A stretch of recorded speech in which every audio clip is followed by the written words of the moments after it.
Justice has not always looked the way it does today. Today, if someone breaks the law, they are usually fined, sentenced to prison, or ordered to perform community service. The punishment happens largely out of public view. Once the sentence is handed down, society moves on. But early America believed something very different. Punishment wasn't supposed to happen behind closed doors. It was supposed to be seen. It was supposed to be remembered. And above all, it was supposed to make everyone else afraid. So why did people believe humiliation could create a better society?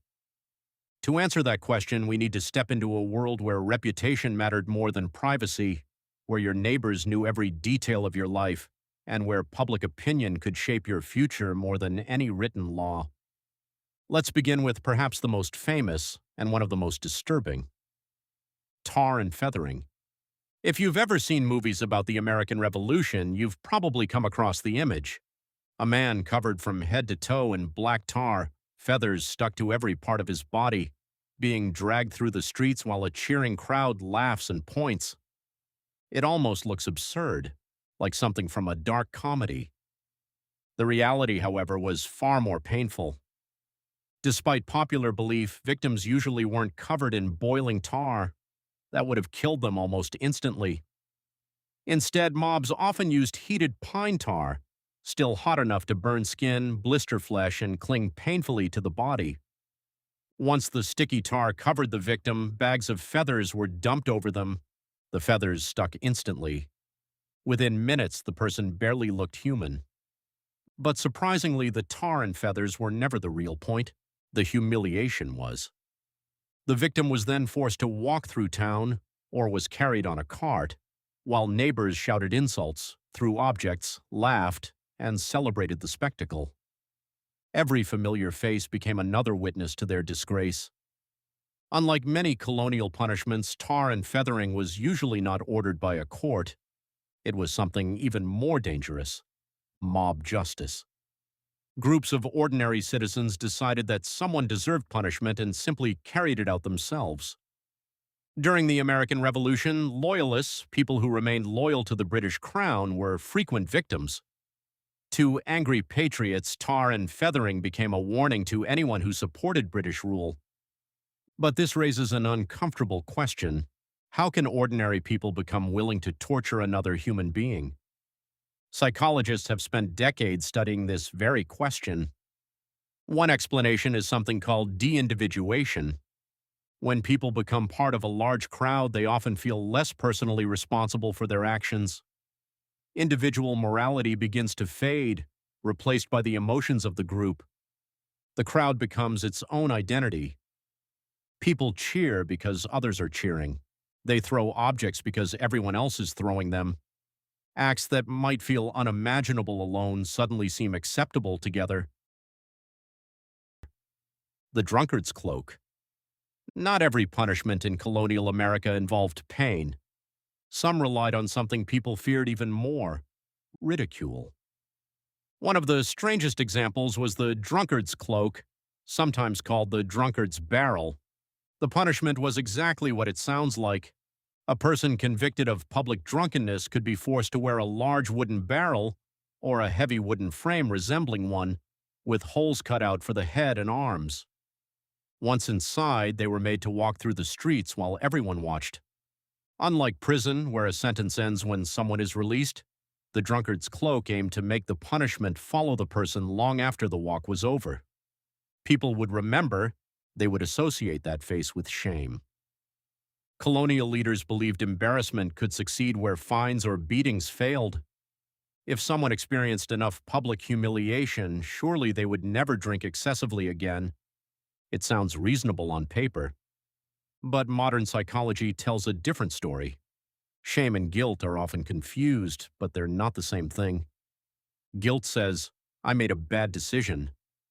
Shame says, "I'm a bad person." One encourages change. The other often creates hopelessness. Today, researchers know that lasting behavioral change usually comes from support, accountability, and treatment, not public humiliation. Yet for centuries, people genuinely believed ridicule could reform character. The Scold's Bridle. Of all the punishments we've discussed, this one may be the most disturbing, because it wasn't designed simply to punish actions, it was designed to silence voices. Known as the Scold's Bridle, or sometimes the Brank, this device was a metal cage placed over a person's head. A metal band wrapped around the skull. Straps locked it securely in place. Inside the cage was a flat metal plate that rested on, or sometimes pressed down against, the tongue. If the wearer tried to speak, the metal dug painfully into their mouth. Some versions even had sharp spikes. Talking became agonizing. In severe cases, it could cause bleeding. The punishment was most commonly used against women accused of being common scolds. Today, the charge sounds almost absurd. In the 17th century, it was recognized as a genuine offense. A woman who argued with neighbors, criticized local authorities, or was considered excessively outspoken, could find herself publicly branded as a threat to community peace. The irony is impossible to ignore. Once fitted with the bridle, they were paraded through town. The symbolism couldn't have been clearer. The punishment wasn't merely saying, "You spoke too much." It was saying, "You no longer have the right to speak at all."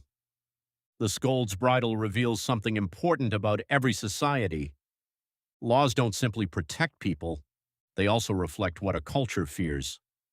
Colonial communities feared disorder, they feared conflict, and perhaps most of all, they feared challenges to established authority. The Scarlet Letter. Not every punishment required chains, barrels, or wooden frames. Sometimes, a single piece of cloth was enough. In some Puritan communities, people found guilty of certain moral offenses could be required to wear a letter stitched onto their clothing. The most famous example was the letter A, representing adultery. Unlike a prison sentence, this punishment didn't end after a few days. It followed the individual everywhere, every visit to church, every trip to the market, every conversation. The letter silently introduced the person before they even spoke. It transformed a private mistake into a permanent public identity. Centuries later, Nathaniel Hawthorne would immortalize this idea in his novel, The Scarlet Letter. Although fictional, the novel captured a very real truth about colonial society. The Scarlet Letter wasn't simply about punishment, it was about controlling identity. It asked society to stop seeing someone as a complete human being, and instead see only their worst moment. If that sounds familiar, it's because history has a way of repeating itself. Today, people can be reduced to a single headline, a viral clip, or one mistake captured forever on the internet. The medium has changed, the instinct has not. If you enjoyed this journey into the forgotten side of American history, don't forget to subscribe to the Codex of Punishments, because sometimes the strangest stories in history are also the truest, and they're far closer to our own world than we'd like to believe.